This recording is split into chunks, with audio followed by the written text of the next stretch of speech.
This is LBC from Global, leading Britain's conversation with Vanessa Feltz.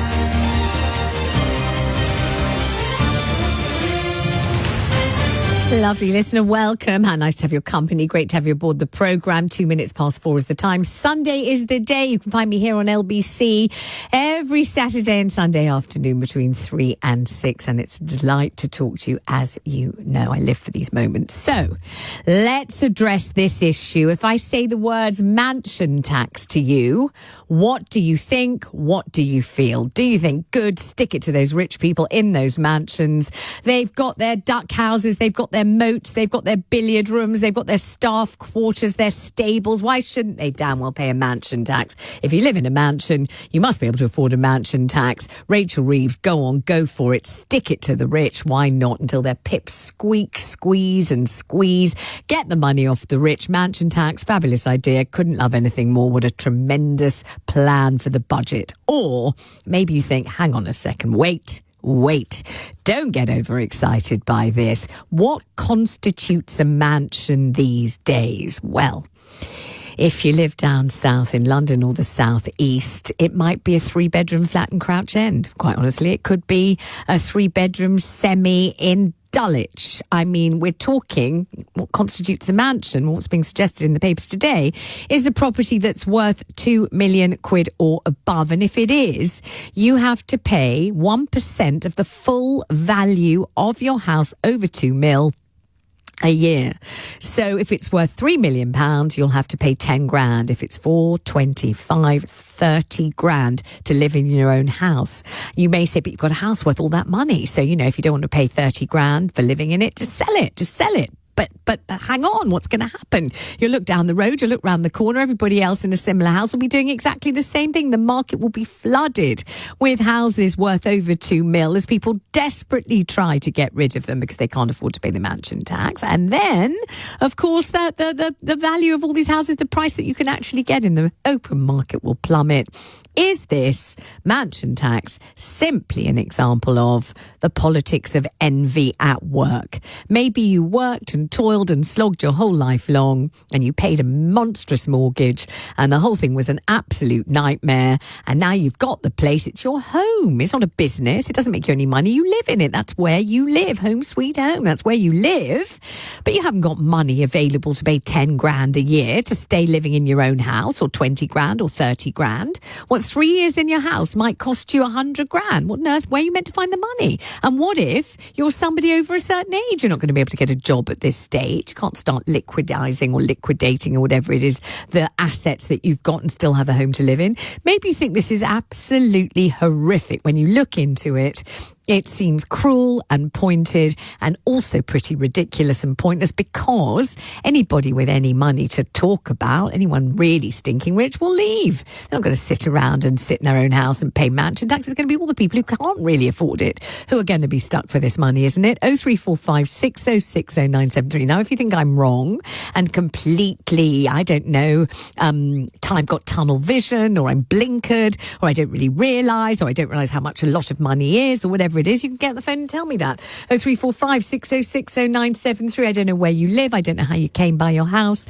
I don't know how hard it was to scrape together the money for the mortgage in the first place, and how difficult it was to pay a deposit on the house and get your feet through the door, whether you sat on orange boxes for years, whether you never went out because you couldn't afford to, because all your money went on the mortgage. And if you remember Black Wednesday, and you remember mortgages soaring to what, 12%, 14%, people having to hand the keys in because they couldn't afford to live in their own fairly humble abodes, all of that stuck with negative equity for years and years and years. It's not a smooth path necessarily to having a house. Imagine being taxed on just the house you live in. What if you haven't got the money to pay the tax? Why don't we discuss this? 0345 606 0973, a mansion tax, with Sally Mitchell, housing commentator, mortgage broker at Verst Financial. Sally Mitchell, have I given a fair representation here, or have I been much too passionate and personal here? No, as ever, I think you're balanced and fair. There are two sides to it, that's for sure. And I'm sure we're going to hear an awful lot of comments coming in because it's so emotive. So emotive. What's your take on it from your vantage point as a mortgage broker? I see a lot of people very worried about all the rumours that might or might not happen to housing costs and levies. It's all people are talking about, people I speak to anyway.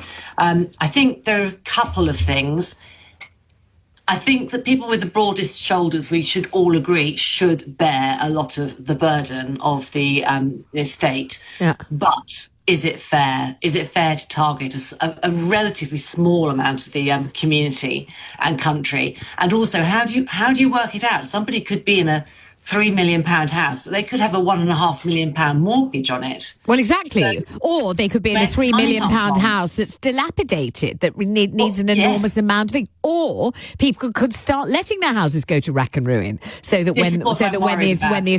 when they come into value, it is worth much, much less than anyone's else's. And who is the arbiter about how much someone's house is worth anyway? Well, this is it. The actual valuation process of all these houses, because there are, as you pointed out, in South East and London and other certain areas in the country, there's an awful lot of them. Yeah. How do we do it?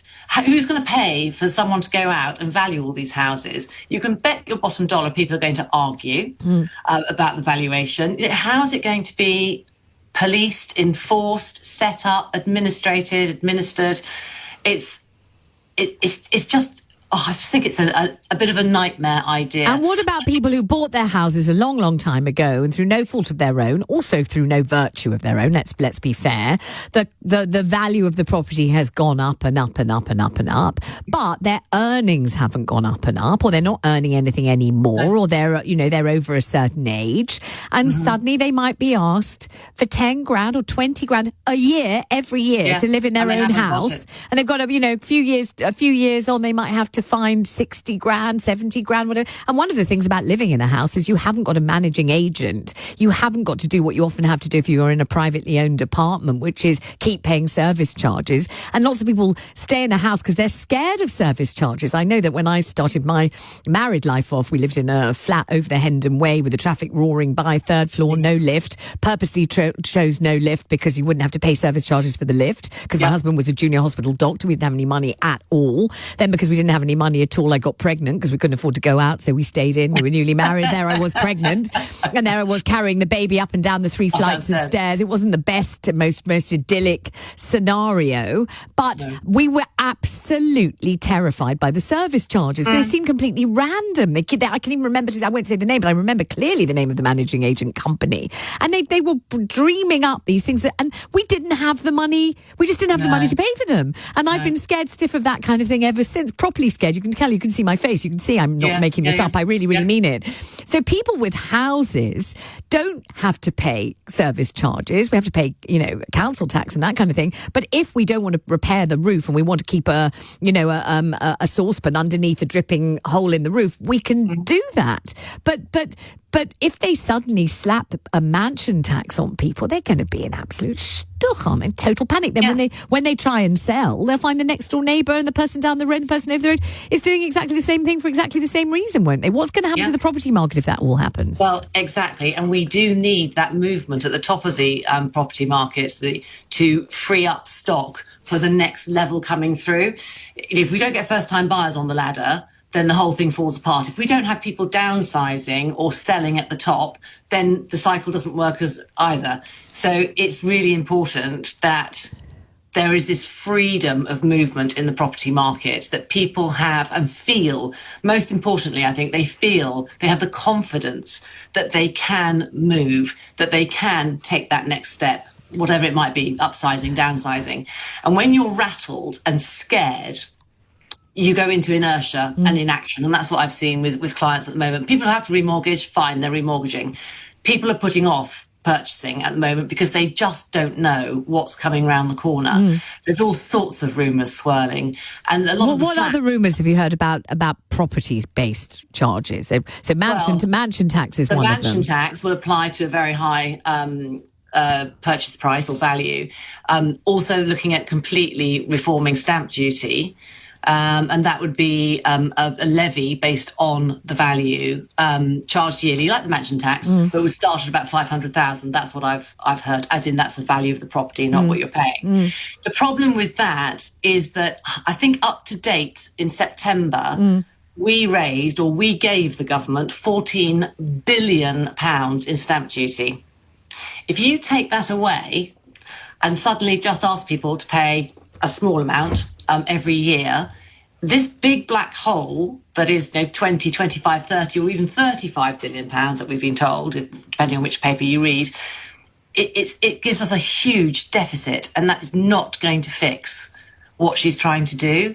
So yes, we probably do need to tweak things. Stamp duty is a real burden. It's a real block for people getting on the ladder, especially in the southeast where property is much more expensive. So that needs tweaking, but I'm not sure that's going to work in the short term. And then there's the whole council tax potential reform. And we haven't had council tax change since 1991. And someone told me the other day that Chesney Hawkes, I am the one and only, was number one back then. So you can, if anyone listening actually remembers when that was, it's a very, very long time ago. So yes, council tax bandings need to be reformed. But again, I do think we're getting picked on. The property market and the mortgage market is getting picked on. And we've had to stomach the increase in stamp duty recently as well. So, we have paid more than we did. And people who are listening to this thinking, hey, these people must be absolutely loaded, so I'm certainly not wasting my Sunday afternoon being sorry for them, whether Vanessa wants me to or not. I don't care. I just don't care. If you live in a house worth more than 2 million, you're loaded, end of, finished. Don't be ridiculous. You're so privileged. You don't deserve to whine or whinge or bang on about anything. The fact that you will have somehow, earned the money, paid tax on that money and then paid the mortgage on the property and worked your whole life to get it. No one cares about that. It's just you're sitting on this, this delightful flesh pot. Yeah. You should just shut up and be grateful and just pay up whatever they ask you to.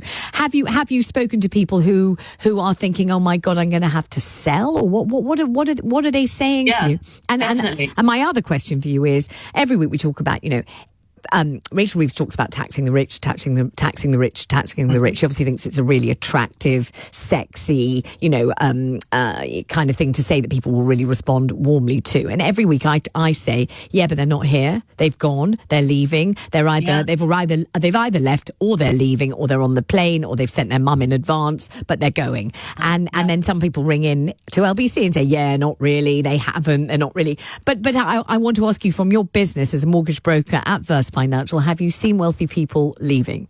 Yes, and they're mainly going to Dubai, although actually Abu Dhabi is now trumping, bad word, Dubai in the popularity. When they leave, what do they say is the reason for leaving?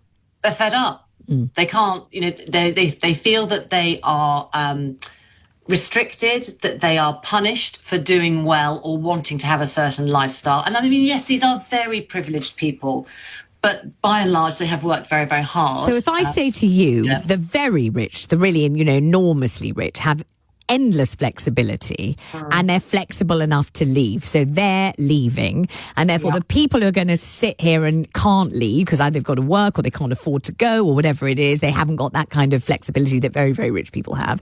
So they're not the high oligarch, enormous, billionaires. They're the people who've made a comfortable living somehow and they managed to have a fairly decent home to live in. But they're going to be the ones who pay. So not the top rich, because they've gone. They're gone or they're going. Is that true? Yeah, exactly. So it'll fall onto a smaller number of people who actually will find it harder to do. And it's, so it's going to be doctors, lawyers, and pharmacists, isn't it? It's not going to be big business billionaires. It's going to be kind of middle ranking people who aren't really going to feel it. Don't have offshore companies and haven't scarpered, isn't it? Well, thank you very much, Sally. A pleasure having you on the programme. Okay, what do you think of this conversation? 0345 606 0973. Now it's over to you, lovely LBC listener. Front page of the Mail today. Chancellor's annual charge would punish hard work and aspiration, critics warn.